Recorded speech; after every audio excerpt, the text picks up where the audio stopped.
น้องเดิมนี่ น้อง เคินตลอดเลยจะกินปลาเบาเจ็บซื้อมาให้ เงินตัว200,000หันค่าอันนั้นเรามาเมื่อกี้เรามาส่งกันเอาสิให้เอง เริ่มรู้สึกจะได้แน่ที่แบบว่าเบาเจ็บ ซื้อปลา ซื้อปลาแล้วแบบพิเศษใช่ไหม พิเศษในใจ เบาดังๆไว้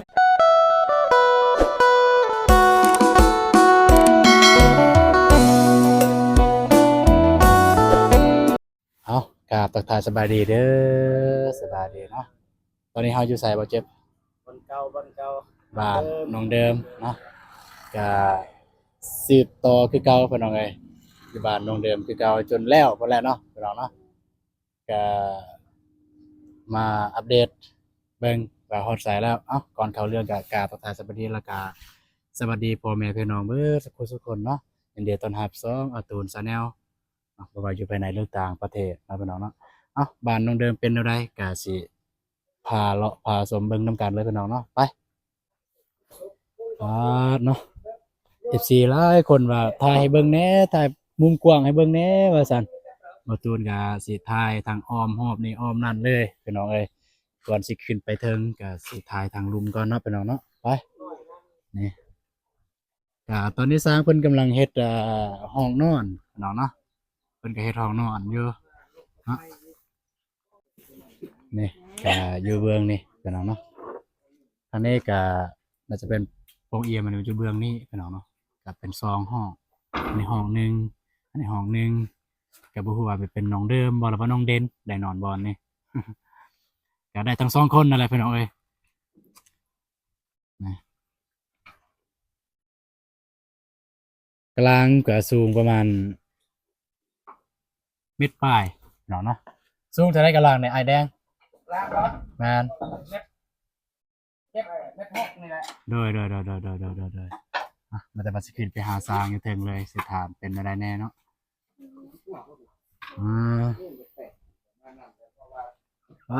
กกม่วงเนี่ยพี่น้องเนาะตะกี้นี่งานไปเบิ่งพุทธพี่น้องเนาะแต่ว่า เจ้าของเพิ่นก็เอาเสือกเพิ่นมามัดไว้ใส่กกนี่เลย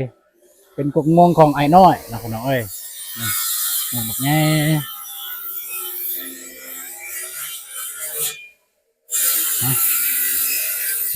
จะมาขึ้นไปเถิงเลยพี่น้องจะไปเบิ่งไอ้ช้างเพิ่นเฮ็ดหยังแน่เนาะ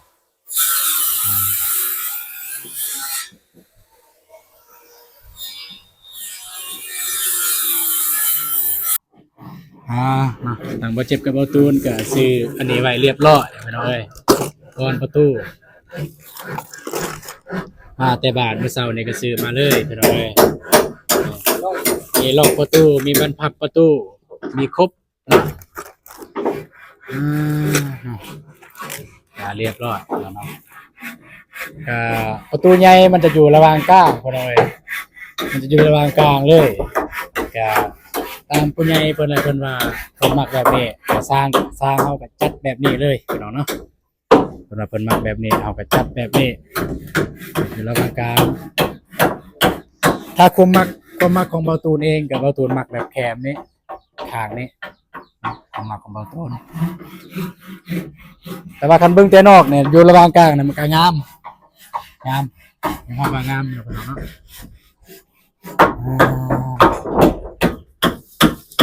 สวัสดีไอ้แดงไปดิเด้อใส่นี่ก็ได้โอเคอยากจะถามหน่อยนึงเนาะโอเคเฮ็ดไปเลยสิเฮ็ดไปเลยแล้วก็สิถามไปเลยอันนี้กำลังเฮ็ดอีหยังเนี่ยนี่สิอันน่ะติดประตูเฮ็ดเนาะขอบมันลูกตั้ง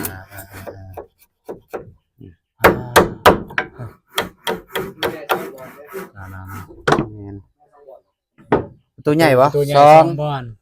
ประตูน้อยเด้ประตูน้อย2ประตูน้อย2แม่นประตูน้อย2เป็นประตู2บ้านเนาะแม่นโอ้แสดงว่าทีมงานเฮาสั่งซื้อมาผิดแม่นเหตุการณ์เปลี่ยนพี่น้องบ่ว่ากันเปลี่ยนได้เนาะว่าเปลี่ยนได้สบายอยู่กำลังประสานงานเอานำห้านมาสิเปลี่ยนเอาเป็นประตู2บ้านแบบนี้ เพราะว่าเกิดความเข้าใจผิดกันเลยบ่เจ็บกับบ่ตูนจะเข้าใจผิดว่า เอาประตูข้างละบ้านเลย ก็เลยสั่งมาแบบนี้เนาะก็บ่ว่ากันเป็นเอาเอ้ยก็จะได้กันต้องได้เปลี่ยนเนาะ แม่น แม่น ต้องเยี่ยม เพราะว่า FC เพิ่นจะได้คู่อันนี้ซื้อคีก เพิ่นซื้อมาคีกแล้วบัดนี้ถ้าแม่เพิ่นอยู่เยอรมันเพิ่นจะได้คู่เพิ่นว่าติดให้คู่นี่เด้อ แม่นครับ เวลาไปเกกมันบ่งาม แม่นเอาก็ เออ ตามใจเพิ่นว่าเพิ่นมักแบบนั้นเด้เนาะ แม่น เพราะว่าแต่เพิ่น FC ก็มักแบบคู่เด้ โอ้ แม่น FC หลายๆคนเพิ่นเบิ่งอะไรอย่างเพิ่นก็ว่ามักแบบคู่ แม่น เอาตูนเอ้ยคือบ่เอาแบบคู่แน่เอาแบบคีกเดี๋ยวมันบ่อยากงามเพิ่นว่าเนาะ ก็จะเป็นต้องได้เปลี่ยนแต่ว่าเพิ่นมักแบบนั้นเนาะ อืมสี่ป้องบ่ใส่ทางข้างก็ใส่บ่ข้างนี้เราอะบ่ใส่ แม่น ใส่แต่ ใส่แต่ทางหลังครับ มองนี่ แม่น ข้างบ่ใส่หรอก แต่ใส่แต่ทางหลังหั่น ทางนี้นี่สิเป็นนอกซานเลย แม่น มันเป็น ทางนี้จะเป็นนักสาร แต่ว่า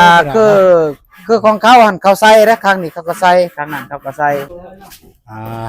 ตอนนี้ก็กำลังตั้งวงกบประตูใหญ่อีกห้องหนึง แม่น แม่นบ่ แม่น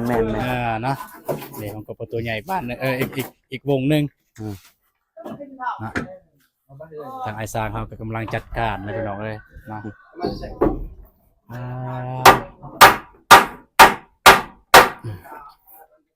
ประตูนก็มาเบิ่งซื่อๆ มาถ่ายซื่อบ่ได้จับ โอเค บ่ได้ซอยบาย บ่ได้ปากได้เว้า บ่ได้ซอยบาอันนั้นสร้างเอา สายอยู่ในพี่เล็กหลุด เมื่อนั่นนี่บ่จักเขาบ่ได้แล้วพี่น้องเขาเอิ้นจักหยังนี่จัก ไพ ตัด เวอร์ เนาะ ไพเวอร์ ไฟเวอร์จักไฟเวอร์พี่น้องเอ้ยมาตื่นก็บ่เคยได้ฮู้ปานใดเกี่ยวกับอันนี้ อันนี้หลุดทางในเสร็จก่อนเสร็จเครื่องก่อน เอาเลยโอ้ขึ้นมาพี่เราแล้วบาทนี่ได้เวลากินข้าว ยาข้าวแล้ว แมนขึ้นมาเจ็บเด้เจ็บเอ้ย สบายดีน้องเด่นสบายดี มากินข้าวน้ำกันเด้อ ไปเบิ่งสิถามกันเฮ็ดหยังอยู่นี่ ข้าวถือข้าวไล่อยู่บ่ ช่วยสร้างอีกแล้วบ่อ๋อนั่นๆๆ ว่านนี่บ่ได้เอาติดข้าวเมื่อ ๆ ครั สิกินข้าวบ่เนี่ยเนาะเอาขอบใจเด้อ มากินข้าวน้ำกัน ประตูน ไอ้สร้างเพิ่นสิกินข้าว กินข้าวน้ำกันมา สิ มา พี่น้อง บ่เจ็บ อ้ย มา ไอ้สร้างเพิ่นเวลาสิกินข้าวพี่น้องเอ้ยสวัสดีน้องเดิม เอาไม่ปล่อยก็ได้เอามาปัดเลยมา สวัสดีน้องเดิ เอาไปปล่อย ม ขึ้นมา สบยดีไอ้ทุน อันน่ะ สบายดีพี่ใหญ่ เอาไม่ปล่อยให้เนี่ย สบายดีเด้อ เด้อ สบายดี FC ภาคไทย เอายกก่อน ลาวต่างประเทศ เอาไม่ปล่อย สบาดีเบิดสู้ ปัดก่อนหมดเลย สบายดี มันให้มันสะอาดโดย ใส่ก่อน คือดอกเป็นนิส บ่ลานะยิ้มแย้มแจ่มใสแท้มื้อนี้น้องเดิมป้าผู้ใดซื้อมาให้เนี่ย ไอ้เจ็บกับไอ้ทุน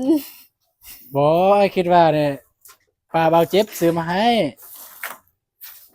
สมพอแล้วยิ้มแย้มแจ่มใสเนาะเบาเจ็บมาแต่เช้าๆพี่น้องเอ้ยมาซื้อปลามาให้น้องเดิมเบาเจ็บฮู้ใจน้องเดิมเด้น้องเดิมมากินปลาหยังปลาดุกบ่ ปลาดุก เอ้ยเราเจ็บหูใจส้มแล้วก็หูใจกันแล้วเนาะก็ ซึ่ง น้องเดิมเอาสีมือน้องเดิมบ่เนี่ยสีมือน้องเดิมบ่เนี่ยอาหารเป็นตะกินนะพี่น้องเอ้ยสีมือน้องเดิมทั้ง เอาลงจอกมาใส่กระถาด ไปจัดเลยจัดเลย กินไอ้ทุน โบเกรงใจได้อสิลองกินสีมือน้องเดิมสันดอกกินไอ้เจ็บ เอาบ่เจ็บมากินข้าวเด้อพี่น้องเด้อนะ มากิน อีก ข้าว แล้ว เด้อ FC พังไทยพังลาวต่างประเทศมากินข้าวกันเด้อ โอ้อันไหนตัวนี้แล้ว มาเด้อ FC พังไทยพังลาวต่างประเทศมา ส กิน ปอร์ ข้าว เรา กัน กินเยี่ยมแจ่มใสน้องเดิมมื้อนี้กับปลา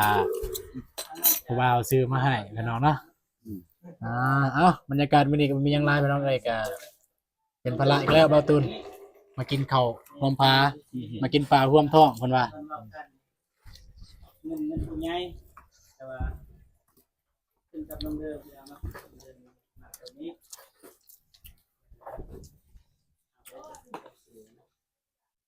มาเลยเซ่ เราเป็นว่า มาปันเขากันมา ไว้ใส่แล้ว นี่เขาเด้อ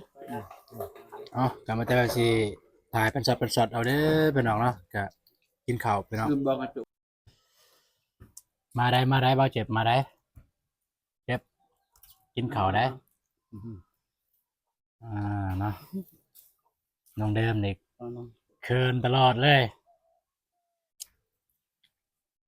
แต่กินปลาเบาเจ็บซื้อมาให้ก็ ดีใจ ดีใจป่ะ เลย ดีใจเบาตูนก็ดีใจคือกันได้กินทางซ้างเขาได้ดีใจว่าได้กินปลามันไก่โพดไอแดงฮอดว่า โอเค กะมื้อนี้ก็มีหยังหลายเนาะมากินข้าว เนาะ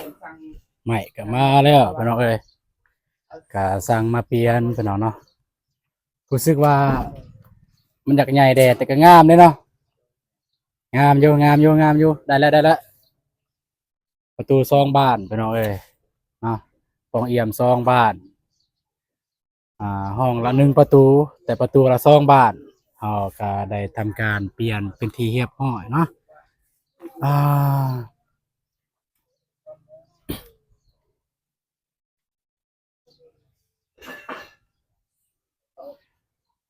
สบายดีเนาะสบายดี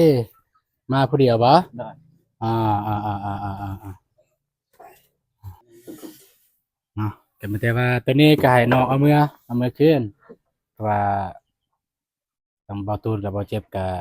ปรึกษาอยู่ก็สิเอาตัวไม้ก็แต่ว่าขนาดมันจะต่างกันแด่พี่น้องเนาะอันนี้มัน81เมตรเนาะอันนี้81เมตรตัวแม่นบ่81เมตร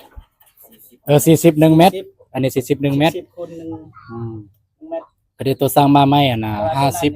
50คูณ คูณ20เนาะก็งามคือกันพี่น้องเนาะเอาลงเลยซั่นไป ไอ้เงินตัว เรือ แมน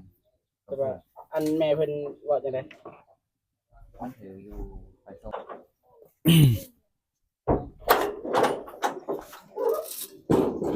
เนาะก็ทำการเอาลงเลย ทางไม้บานสีเนาะก็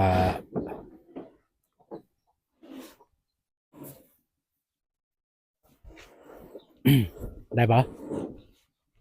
อันนี้บ่เจ็บ อันนี้ยังถือไปขึ้นเทิงบ่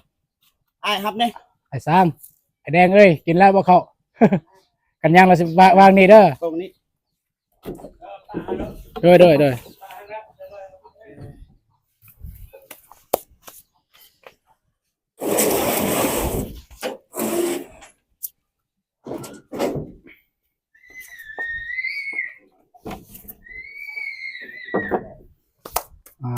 แต่ว่าวงกบอยู่เทิงนะเจ็บขึ้นไปเอาเลยอยู่เทิงเดี๋ยวสิครับเอาทางนี้เด่น ใจ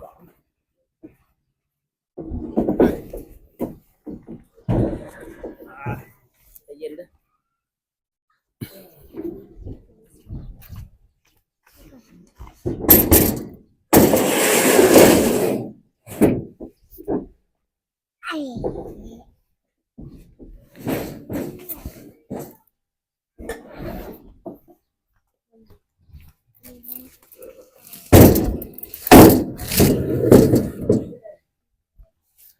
โอเคเรียบร้อยเนาะเรียบร้อยบ่น้องเซ็กเบิ่งก่อนเครื่องน้องมันโอเคบ่ไม่น้องเซ็กเบิ่งก่อนเด้อไม่อีหยังเด้อย่านว่า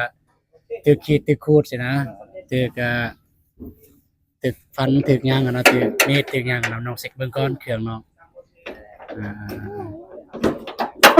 โอเคแล้วเนาะอ่าโดยขอบใจคือกันเนาะ วางเงินเอากับเรือเอาเลยโดย ขอบใจน้องเดิมก็ให้น้องเดิมจับกล้องไปหน่อยเนาะเพิ่นก็มาส่ง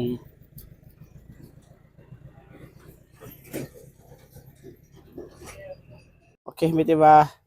คอยสิให้เองเงินตัว200,000หั่นค่าอันนั้นเรามาเมื่อกี้เรามาส่งกันเอาสิให้เองตัว200,000แม่ ให้น้ำกันนี่แหละ ค่า ให้ นั้ น้ำกัน น ให้น้ำกันผิดพลาดน้ำกันนะให้น้ำกัน แม่น แต่ว่า ๆคนละแสนเนาะ คนละแสนเอาผิดพลาดน้ำกันยอมรับ ผิดพลาด ว่าผิด เลย พลาดแต่เอาไป แต่ว่า เอาสั่งไม่บ่ถื แต่ อ ว่าเฮา แก้ไขน้ำกันนั่นแหละ แม่นๆแต่ว่าเขาก็บ่ได้เว้าหยังเด้แม่แล้วบ่ได้เว้าหยังเจ้าของเงินแต่ว่าเฮาสึกว่ามันบ่งามนะ FC ก็เลยว่าเอ้าอันนี้แม่ก็เลยแม่เข้าไปเสกโอ้